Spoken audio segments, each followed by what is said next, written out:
ఆధ్వర్యంలో పోలీసులు తనిఖీలు నిర్వహించారు. స్థానిక బూడిదగడ్డ బస్తీలో పోలీసులు కార్డన్ సెట్ చేశారు. గతంలో గంజాయి సరఫరా కేసులో ఉన్న వారి ఇండ్లలో నార్కోటిక్ డాగ్ స్క్వాడ్ తో తనిఖీలు జరిగాయి. సరైన ధ్రువపత్రాలు లేని 45 ద్విచక్ర వాహనాలు, ఒక ఆటో సీజ్ చేశారు. ఎవరైనా అనుమానాస్పదంగా కనిపిస్తే పోలీసులకు సమాచారం ఇవ్వాలని పోలీసులు స్థానికులను కోరారు.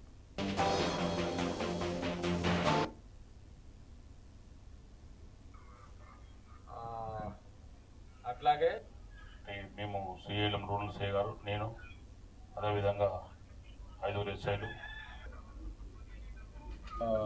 మా రామగుండం సిపి గారు, తర్వాత మంచిర్యాల డీసీపీ గారి ఆదేశాల ప్రకారం బెల్లంపల్లి 1 టౌన్ పోలీస్ స్టేషన్ లిమిట్స్లో బూడిదగడ్డ బస్తీలో ఎర్లీ మార్నింగ్ 5:30 నుంచి ఈ కమ్యూనిటీ కాంటాక్ట్ ప్రోగ్రామ్ మేము కండక్ట్ చేస్తున్నాము. దీంట్లో స్పెషల్ పార్టీ తర్వాత డాగ్ తోటి ఈ బూడిదగడ్డ బస్తీ ప్రాంతం అంతా చెక్ చేయడం జరిగింది. ఈ యొక్క కమ్యూనిటీ కాంటాక్ట్ ప్రోగ్రామ్ యొక్క ముఖ్య ఉద్దేశము ఈ యొక్క ప్రజల రక్షణ కోసం, తర్వాత భద్రత కోసమే మనము ఈ చెకింగ్ చేస్తూ ఉన్నాము.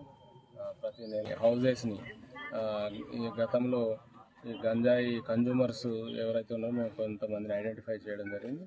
తర్వాత కొన్ని సస్పెక్టెడ్ హౌజెస్ కూడా డాగ్తో మనము చెక్ చేసినాము. ఈ ఏరియాలో ఈ బూడిదగడ్డ బస్తీ ప్రాంతంలో కానీ ఎక్కడైనా కానీ ఒక న్యూ పర్సన్స్ ఎవరన్నా కొత్త వాళ్ళ మూమెంట్ అయినప్పుడు, ఎవరన్నా ఇక్కడ కిరాయికి ఉన్నప్పుడు వాళ్ళ యొక్క ఐడెంటిటీ తీసుకోవాలి. అట్లాగే ఆధార్ కార్డు అవన్నీ తీసుకోవాలి. తర్వాత పోలీస్కి సమాచారం ఇవ్వాలి. వాళ్ళ యొక్క యాక్టివిటీస్ ఏమైనా అనుమానాస్పదంగా ఉంటే అని చెప్పడం జరిగింది.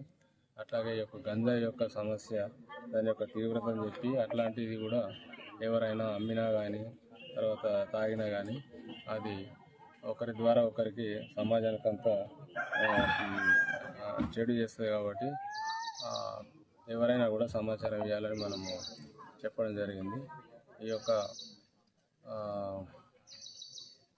తర్వాత కెమెరాస్ కూడా